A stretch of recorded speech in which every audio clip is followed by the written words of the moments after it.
300 साल, 5 अलग अलग राजवंश और एक ऐसा साम्राज्य जिसने भारतीय उपमहाद्वीप का नक्शा ही हमेशा के लिए बदल दिया। जी हाँ, ये दिल्ली सल्तनत की कहानी है। एक ऐसी ताकत जिसने 3 सदियों तक राज किया और भारत के इतिहास पर अपनी एक गहरी छाप छोड़ी। तो चलिए इस कहानी में थोड़ा और गहरा उतरते हैं। देखिए, दिल्ली सल्तनत कोई एक सल्तनत नहीं थी, बल्कि ये तो 320 सालों में एक के बाद एक आए 5 अलग अलग राजवंशों का दौर था। हमारी कहानी के ये 5 अध्याय कुछ इस तरह हैं। मामलुक, फिर आए खलजी, उनके बाद तुगलक, फिर सैयद और आखिर में लोदी वंश। अब ये सब एक बहुत ही दिलचस्प सवाल खड़ा करता है ना, कि आखिर मध्य एशिया से आए तुर्क गुलाम जनरल भारत जैसी जगह पर 300 साल तक चलने वाला साम्राज्य बनाने में कामयाब कैसे हुए। असल में ये कहानी है हिम्मत की, बड़ी बड़ी महत्वाकांक्षाओं की और एक ऐसी शुरुआत की जिसकी किसी ने उम्मीद भी नहीं की थी।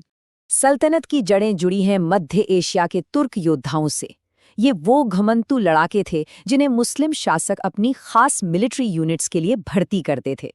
इन्हीं को मामलुक कहा जाता था। और देखिए, ये सिर्फ गुलाम नहीं थे, बल्कि ये बेहद काबिल सैनिक थे जो अपनी सैन्य ताकत के दम पर बड़े बड़े ओहदों तक पहुंच सकते थे। और आखिर में हुआ भी यही। वे खुद शासक बन बैठे और उनकी नजरें टिक गईं भारतीय उपमहाद्वीप पर। तो मिलिए दिल्ली के पहले सुल्तान कुतुबुद्दीन ऐबक से। वो असल में हुरीद सल्तनत के विजेता मोहम्मद गौरी का एक पूर्व मामलूक यानी गुलाम था। 1206 में जब गौरी की हत्या हुई तो ऐबक में दिल्ली की कमान संभाल ली और यहीं से शुरू हुआ गुलाम से सुल्तान बनने का वो अविश्वसनीय सफर, जिसने मामलुक यानी गुलाम राजवंश की नींव रखी। मामलुक वंश ने कई बड़े और अहम शासक देखे। ऐबक ने कुतुब मीनार बनवाना शुरू किया। उसके बाद इल्तुतमिश ने बड़ी क्रूरता से अपनी ताकत को और मजबूत किया। और फिर आई रजिया सुल्ताना, जो 1236 से 1240 तक शासक रहीं। सोचिए, इस्लामी इतिहास की गिनी चुनी महिला शासकों में से एक। आखिर में बलबन ने 40 अमीरों के दल नाम के विद्रोही गुट की कमर तोड़ दी। हर शासक ने अपनी एक अलग छाप छोड़ी और इस नई सल्तनत को मजबूत बनाया। मामलुकों के बाद सल्तनत ने विस्तार और महत्वाकांक्षा के एक बिल्कुल नए और पहले से कहीं ज्यादा आक्रामक दौर में कदम रखा। ये दौर था खिलजी राजवंश का। साल था 1290, जब तुर्को अफगान विरासत वाले खलजियों ने सत्ता पर कब्जा कर लिया और उनके सबसे ताकतवर सुल्तान अलाउद्दीन खलजी ने दक्षिण भारत में जीत की एक ऐसी लहर शुरू की जिसने सल्तनत की सीमाओं को इतना फैला दिया जितना पहले कभी किसी ने सोचा भी नहीं था। जरा इस नंबर पर गौर कीजिए, 32 लाख वर्ग किलोमीटर। जी हाँ, खलजी और तुगलक राजवंशों के दौर में ये सल्तनत का सबसे बड़ा भौगोलिक विस्तार था। मतलब लगभग पूरा का पूरा भारतीय उपमहाद्वीप इसके दायरे में आ चुका था। अब इतनी विशाल सेना को चलाने के लिए पैसा तो चाहिए था, है ना? तो अलाउद्दीन ने उस दौर के हिसाब से कुछ बहुत ही सख्त आर्थिक सुधार लागू किए। उसने खेती पर टैक्स बढ़ाकर सीधा 50% कर दिया। बाजारों को पूरी तरह से सरकारी नियंत्रण में ले लिया, जहां अनाज से लेकर सुई तक हर चीज की कीमत सरकार तय करती थी।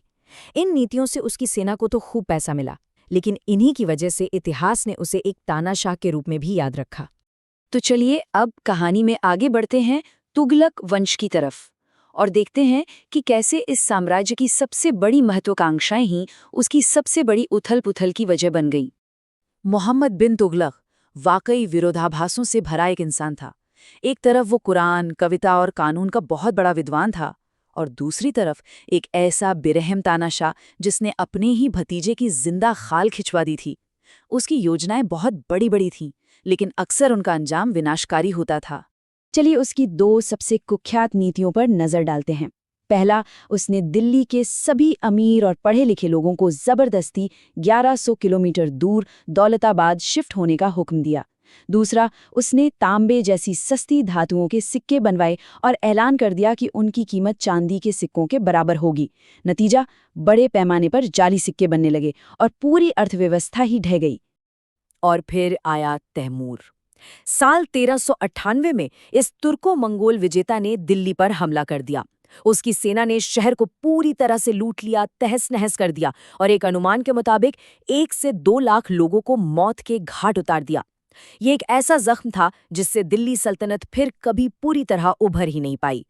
उस दौर में एक मजाक बहुत मशहूर था जो उस वक्त की हालत को एकदम सटीक बताता है। शहंशाह आलम की सल्तनत दिल्ली से पालम तक है। सोचिए, जो साम्राज्य कभी लगभग पूरे उपमहाद्वीप पर फैला था, वो अब सिमट कर दिल्ली के पास कुछ किलोमीटर तक ही रह गया था। लेकिन एक दिलचस्प बात है, जब राजनीतिक ताकत बिखर रही थी, तब सल्तनत का एक और पहलू था जो मजबूत हो रहा था, और वो था उसका सांस्कृतिक प्रभाव। इस उथल-पुथल के बीच एक नई मिली-जुली संस्कृति जन्म ले रही थी। हिंदुस्तानी भाषा को ही ले लीजिए, ये इसी सल्तनत के दौर में उभरी।